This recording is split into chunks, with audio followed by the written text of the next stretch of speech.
ناظرین ہمارے ساتھ موجود ہیں وظائف کے لیے مولانا محمد عابد رضوی صاحب. السلام علیکم. کیسے ہیں جناب؟ ٹھیک ٹھاک ہیں؟ خیریت سے ہیں؟ آپ کو امام حسن علیہ السلام کی آمد بہت بہت مبارک اور جزاک اللہ.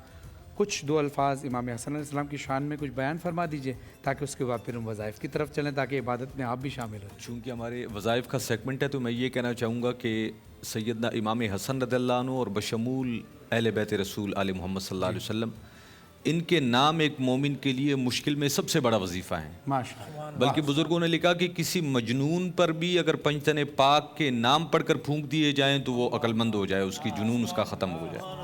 واہ واہ، کیا خوبصورت بات آپ نے کہی، جزاک اللہ. تو سوال ہمارے پاس آیا ہے ناصر صاحب کا حیدرآباد سے. وہ کہتے ہیں کہ نظر کی کمزوری ہے مجھے اور نظر کی کمزوری کا کوئی وظیفہ بتائیے جس سے نظر مطلب پختہ ہو سکے، بینائی پختہ ہو سکے. جی ہمارے ہاں یہ مسئلہ اب بڑھتا جا رہا ہے، بالخصوص چھوٹے بچوں میں بینائی کی کمزوری کے حوالے سے یہ مسئلہ آ رہا ہے کہ بچپن سے ہی نظر کمزور ہے. تو قرآن کریم فرقان حمید کی ایک آیہ مبارکہ ہے، اسے پڑھ کر اپنی انگلیوں پر پھر اسے آنکھوں پر پھیر دیا جائے. فَكَشَفْنَا عَنْكَ غِطَاءَكَ فَبَصَرُكَ الْيَوْمَ حَدِيدٌ. اول آخر درود شریف 3 دفعہ اس آیہ مبارکہ کو پڑھ کر پھر اپنے ہاتھوں کو اپنی آنکھوں پر لگا لیں، انشاءاللہ بینائی کمزور نہیں ہوگی، اس سے بینائی بہتر ہو جائے گی. جزاک اللہ. اچھا، علی عادل صاحب جو منڈی بہاؤالدین سے، انہوں نے آپ کے شہر سے بہت سارے سوالات آ رہے ہیں. اس کا مطلب آپ کے ہاں دیکھا بھی جا رہا ہے اور ظاہر ہے آپ جس شہر سے تعلق رکھتے ہیں وہ لوگ تو ظاہر ہے زیادہ دیکھیں گے.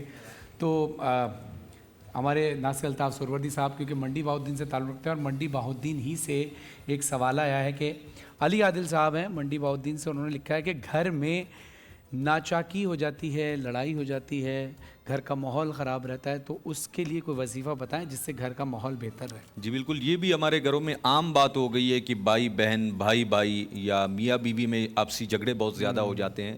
تو قرآن کریم فرقان حمید کی ایک آیہ مبارکہ ہے، اسے کسی کھانے کی چیز پر 100 دفعہ پڑھ کر بلکہ 111 دفعہ وہ دم کر دیا جائے، پھر افراد خانہ کو کھلا دیا جائے تو آپس میں اتفاق و محبت ہوگی. وہ آیہ مبارکہ ہے والذین آمنوا یحبونہم کحب اللہ والذین آمنوا اشد حبا للہ یحبونہم کحب اللہ بات ہے. جزاک اللہ.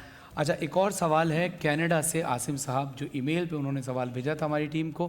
وہ سوال ہے کہ دشمنوں کے شر سے محفوظ رہنے کے لیے کوئی وظیفہ بتائیں.